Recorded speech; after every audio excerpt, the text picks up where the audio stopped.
segretario generale della CGIL Maurizio Landini oggi al petrolchimico di Porto Marghera per dare sostegno ai lavoratori in presidio da oltre un mese.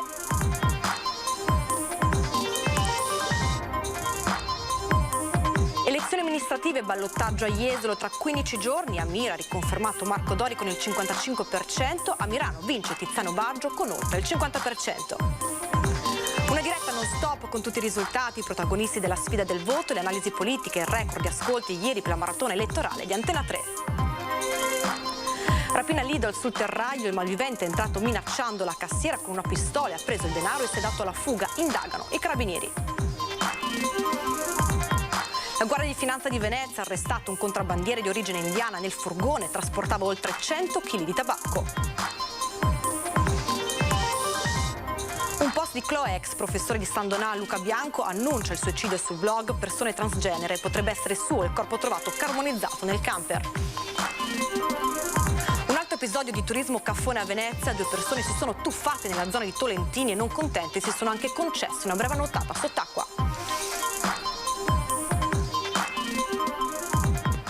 Edizione di Venezia dei nostri telegiornali, buonasera e ben ritrovati. Come avete sentito dai nostri titoli in apertura, oggi il segretario generale della CGIL Maurizio Landini ha fatto visita al petrolchimico di Porto Marghera per dare sostegno ai lavoratori in presidio ormai da un mese. Dopo oltre un mese di braccio di ferro tra amministrazione comunale e sindacati, con l'occupazione del capannone del petrolchimico da parte di operai e operaie, il segretario generale della CGIL Maurizio Landini oggi a Porto Marghera a dare sostegno ai lavoratori, ad annunciare l'incontro del sindaco Brugnaro con le confederazioni nei prossimi giorni. Questa per noi è una battaglia totalmente aperta e ci auguriamo, ci è stato annunciato che nei prossimi giorni il sindaco incontrerà le confederazioni. Mi auguro che prevalga il buon senso. Stamane un capannone da tutto esaurito, colmo di lavoratrici e lavoratori come ai tempi delle grandi rivendicazioni e battaglie sindacali. L'occasione, l'assemblea pubblica del sindacato con la presenza, come detto, di Landini. Non ci stancheremo, la rivendicazione non teme alcun logoramento di lavoratori e sindacati. Prosegue. E per quello che ci riguarda questa battaglia finisce quando viene riconosciuto questo ruolo. Con la partita ancora aperta per la storica casa del movimento degli operai, per Landini e lo stesso dicasi per la dismissione del cracking da parte di Eni, che invece deve fornire garanzie al futuro delle migliaia di famiglie occupate. Qui noi non stiamo difendendo una storia, una memoria, qui noi diciamo una cosa molto precisa che vale per Porto Marghera ma vale per l'Italia. È il lavoro che può creare il futuro e quando tu rompi con il lavoro, precarizzi il lavoro, vendi il lavoro, sfrutti il lavoro, delocalizzi il lavoro, tu stai impoverendo il paese. Sabato a Roma la manifestazione nazionale in Piazza del Popolo per chiedere al governo provvedimenti a tutela di lavoratori e pensionati. Non si arriva alla fine del mese, salari e pensioni non permettono alle persone di vivere. Cambiamo pagina e torniamo a parlare di elezioni comunali. Per conoscere il nome del nuovo sindaco di Jesolo bisognerà aspettare altre 2 settimane. Christopher De Zotti 44,90%, Renato Martina 39,22%. Ripartirà da qui tra un paio di settimane la corsa per l'amministrazione di Jesolo nei prossimi 5 anni. Tra i comuni al voto nella città metropolitana di Venezia, Jesolo è l'unico che dovrà ricorrere al turno di ballottaggio il 26 giugno per conoscere il nome del nuovo sindaco. Siamo molto felici, il dato conferma le nostre previsioni, quindi assolutamente in linea con tutto il lavoro che abbiamo fatto in questi mesi. E il vantaggio è importante, ovviamente il cauto ottimismo ci porterà nelle prossime settimane a non vivere di allori ma continuare quel percorso che abbiamo fatto in tutte queste settimane. Noi siamo convinti che ci siano forti margini per recuperare quei pochi punti che abbiamo di differenza. Del resto lo abbiamo già fatto anche in precedenza. Nel 2002 abbiamo recuperato 11 punti di svantaggio, quando Francesco Calzavara è stato eletto la prima volta. La stessa cosa è avvenuta nella mia prima elezione. In ballo, astensione permettendo, ci sono anche i voti degli altri 2 candidati. Roberto Rugolotto del PD 12,71% e Antonio Lunardelli di Jesolo in Movimento al 3,29%. Quello tra De Zotti e Martini è un derby interno al centrodestra, un centrodestra che appare diviso sul tema continuità e discontinuità di amministrazione. Noi abbiamo nei mesi di trattative cercato di far passare un messaggio che era quello che Jesolo chiedeva una discontinuità rispetto al passato, un messaggio di cambiamento. Alla luce dei risultati odierni penso che il messaggio più corretto nel tavolo di centrodestra fosse quello nostro. Noi pensiamo che il centrodestra che abbiamo costituito con la mia candidatura sia un centrodestra moderato, quindi dia la possibilità di abbracciare la gran parte dell'elettorato moderato, di grande concretezza ed esperienza fatta appunto in tutti questi anni, sia dall'amministrazione mia precedente, sia quella successiva di Calzavara e poi anche l'ultima. Ci spostiamo ora a Mira, vittoria al primo turno per Marco Dori.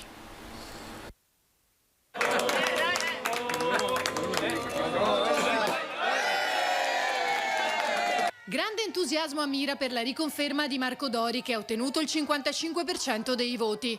Una campagna elettorale condotta con poche risorse, un risultato storico, perché da anni non accadeva che un sindaco andasse oltre il primo mandato a Mira. Una grande soddisfazione perché abbiamo ottenuto un risultato molto buono, su tutto il territorio siamo stati premiati, quindi un grazie veramente ai cittadini e anche ai candidati che in queste settimane di campagna elettorale hanno fatto la campagna elettorale che io desideravo, strada per strada, colpo di telefono per colpo di telefono, quindi bene, siamo veramente molto contenti. Una vittoria arrivata grazie all'effetto Dori, 500 i soli voti al sindaco o disgiunti. Il nostro motto era il sindaco c'è, ma non ce lo siamo inventati ieri, perché il sindaco in questi anni c'è sempre stato. 5 anni fa ero uno sconosciuto, possiamo dire così, ma sono stati anni di impegno, di servizio, di tante piccole cose, gli anni anche della pandemia, e quindi indubbiamente questo ha fatto sì che i cittadini conoscessero proprio Marco, quindi più che il sindaco, e quindi Marco c'è e il sindaco c'è. Insieme alla lista Dori, PD, Articolo 1, Riformisti e Azione di Carlo Calenda. Mira si conferma una città importante proprio per tenere insieme non solo la Riviera del Brenta, ma in un rapporto anche con Venezia. È una bellissima città e meritava questo sindaco e merita questo risultato. Questa è una sfida in più che si apre per il centro-sinistra, un centro-sinistra che quindi deve guardare a un mondo che da sempre è in qualche modo contendibile. 34,9% dei voti per lo sfidante di centrodestra Martellato, 4,4 per Baldan, 3,6 per Corò e 2,17 per Carlotto. Ora Dori potrà proseguire quanto iniziato. Abbiamo tutta la partita del PNRR da portare a conclusione, ricordo del nuovo distretto sanitario con l'ASL, il polo sportivo, la pista di atletica, il palazzetto, le ciclabili su cui noi puntiamo molto, quindi non c'è tempo da perdere e io credo che i cittadini abbiano capito che serve qualcuno che sappia già guidare la macchina. Noi in questi anni la macchina l'abbiamo guidata e a quanto pare l'abbiamo guidata anche abbastanza bene. Ed è vittoria al primo turno anche per Tiziano Baggio, il primo cittadino di Mirano.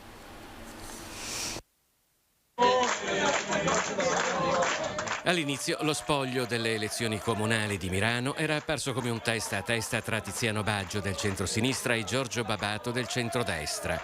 Poi, per Baggio e i suoi sostenitori, la tensione di un risultato in bilico tra la vittoria al primo turno e il ballottaggio si è sciolta in un applauso liberatorio davanti alla sede elettorale di via Castellantico. Tiziano Baggio è il nuovo sindaco di Mirano col 50,63% dei voti. Babato è al 45,6%, Marco Lazzarini del Movimento 5 Stelle al 3,6%. Abbiamo fatto una campagna elettorale molto rispettosa, sono stato particolarmente contento di questo e sicuramente anche il Consiglio Comunale da questo punto di vista produrrà un risultato importante per la città. Ci siamo trovati con tante persone, le nostre liste sono di qualità, abbiamo sviluppato il programma insieme. Io credo che i cittadini e le cittadine questo lo abbiano percepito. 63 anni, ex manager di Trenitalia, attivo nel mondo del volontariato e dello sport, Baggio raccoglie l'eredità del doppio mandato di Maria Rosa Pavanello nella continuità di un'amministrazione di centrosinistra, un po' più allargata verso il centro, che guiderà da esordiente. La responsabilità è grande, cercheremo di parlare a chi mi ha votato, ma anche e soprattutto a chi non è andato a votare e chi ha fatto fatto, come è giusto che sia in democrazia, altre scelte. Quel che conta non siamo noi, ma la città. Noi passiamo, Milano c'era prima e ci sarà dopo. Ve l'abbiamo raccontata minuto per minuto ed è stata il record di ascolti la maratona elettorale di ieri di Antena 3. Allora abbiamo anche i collegamenti ovviamente da Verona, da Padova, da Belluno in particolare. La politica a 360 gradi, dallo spoglio delle schede ai primi exit poll, la voce dei partiti e quella della gente raccolta sul territorio e poi in studio l'analisi del voto con i principali esponenti della politica veneta. La lunga maratona elettorale di Antena 3 ha fatto il pieno di ascolti ieri, posizionandosi ancora una volta al primo posto tra le televisioni locali del Veneto. Una diretta non stop condotta negli studi di Antena 3 che hanno ospitato decine di rappresentanti della politica del territorio. Da Belluno con la sfida della città capoluogo, Feltre, Cortina, fino a Verona con la vera sorpresa di questa tornata elettorale. Padova che consolida il sindaco Giordani e il veneziano che porta al ballottaggio il comune di Jesolo. Il punto tra conferme e volti nuovi, la necessità di interpretare i dati sull'affluenza mai così bassi, sempre con un filo diretto con i telespettatori grazie ai messaggi ricevuti e mandati in onda. Ogni giorno quasi 1 milione di persone sceglie le 3 televisioni del gruppo Media Nord-Est e ieri durante la maratona elettorale Antena 3 si è confermata leader segnando un record assoluto. Un successo che ci spinge a fare ancora meglio il nostro lavoro, raccontare un territorio attraverso la voce di chi lo abita, interpretare i dati e riportare il messaggio che le urne hanno dato anche questa volta alla politica. Ora passiamo alla cronaca, ci spostiamo a Mestre. Ieri sera una rapina armata alla Lidl. Sono rientrati oggi al lavoro la commessa e il caporeparto dopo lo shock subito sabato scorso all'ora di chiusura in seguito alla rapina avvenuta al supermercato Lidl del Terraglio a Mestre, dove prestano servizio. Poco prima delle 21 un uomo presentatosi alla cassa con lo zainetto colmo di cibo sottratto poco prima dagli scaffali dei vari reparti, anziché prendere il portafogli per pagare il conto, ha estratto la pistola, intimando al caporeparto di 27 anni, in quel momento in cassa, di consegnargli tutto il fondo cassa, circa 1.350 euro, sferrandogli pure diversi colpi alla spalla con il calcio dell'arma per evitare al caporeparto di poter suonare l'allarme. Con la collega una ragazza intorno ai 20 anni colta da malore dopo aver assistito alla scena. Colpo messo a segno dal bandito, fuggito poi a piedi con il bottino e pure con il cibo nello zainetto. Sul posto con gli inquirenti anche le ambulanze del 118 per le cure del caso ai 2 commessi del supermercato. E militari della compagnia pronto impiego della Guardia di Finanza di Venezia durante i controlli lungo le principali direttrici della viabilità hanno fermato in provincia di Brescia un indiano alla guida di un furgone trovato con oltre 20 kg di tabacco ritenuto di contrabbando. La perquisizione successiva ha permesso poi di rinvenire altri 90 kg di tabacco ed è stato dunque arrestato in flagranza. La vendita al dettaglio dei prodotti sequestrati avrebbe generato profitti illeciti per oltre 45.000 euro. Un post di Chloe Bianco, ex professore di San Donà, Luca Bianco, annunciava il suicidio sul blog Persone Transgenere. Potrebbe essere suo il corpo carbonizzato trovato nel camper in fiamme nel Bellunese. Oggi la mia libera morte, così tutto termina di ciò che mi riguarda. Alla vigilia dell'allarme lanciato da un passante che aveva visto un camper in fiamme all'ex miniera dell'Argenteria tra Auronzo e Misurina nel Bellunese, Luca Bianco, l'ex professore 57enne di San Donà di Piave che aveva detto agli studenti di chiamarlo Chloe, scriveva così sul blog che gestiva Persone Transgenere. I dubbi che il corpo trovato carbonizzato sabato mattina all'interno del camper intestato a lui sia il suo si fanno strada mano a mano, anche se la certezza potrà fornirla solo il test del DNA e se dovesse confermare i sospetti si tratterebbe di suicidio. Bianco ha scelto il greco, autochiria, che tradotto significa suicidio. Subito dopo la pubblicazione di questo comunicato porrò in essere la mia autochiria, scrive, ancor più definibile come la mia morte libera. In quest'ultimo giorno ho festeggiato con un pasto sfizioso e ottimi nettari di bacco, gustando per l'ultima volta vini e cibi che mi piacciono. Questa semplice festa della fine della mia vita è stata accompagnata dall'ascolto di buona musica nella mia piccola casa con le ruote dove ora rimarrò. Ciò è il mio modo più aulico per vivere al meglio la mia vita e concluderla con lo stesso stile. Qui finisce tutto. Addio, se mai qualcuna o qualcuno leggerà questo scritto, conclude. Bianco non lavorava più dal giugno 2016. La sua storia è divenuta di dominio pubblico nel 2015, quando, professore all'Istituto Scarpa Mattei di San Donà, si era presentato in classe con minigonna, trucco e smalto dicendo agli alunni: cari ragazzi, da oggi mi chiamerete Chloe, spiegando le motivazioni e il suo percorso. Lo desideravo da quando avevo 5 anni, avrebbe detto in classe. L'ho fatto adesso perché sono diventata di ruolo. Ma forse con il trascorrere del tempo non è riuscito a sopportare il peso dell'aver scelto di vivere libero. Ancora episodi di turismo caffone, vediamo che cosa è successo nel Rio dei Tolentini. La spavalda passeggiata in costume da bagno in fondamenta dei Tolentini presuppone ad un tuffo quasi sincronizzato sul Rio.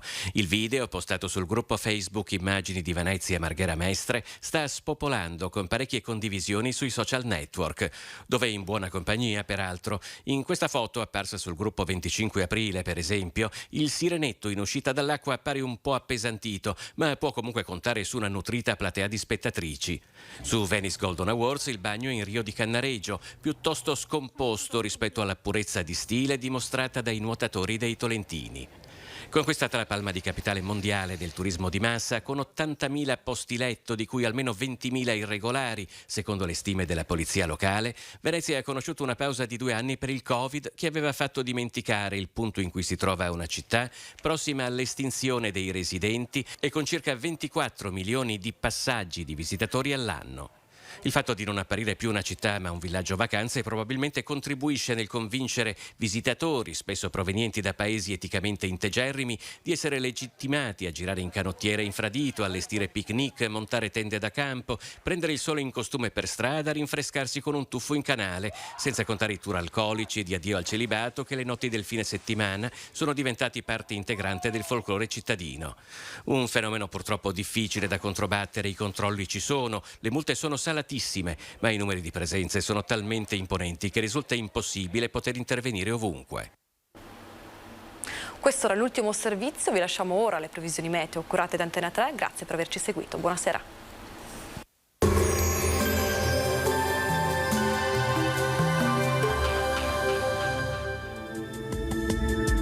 Bentrovati al meteo. Si consolida sempre di più l'anticiclone africano, contesto dunque buono, con qualche nota instabile sui monti.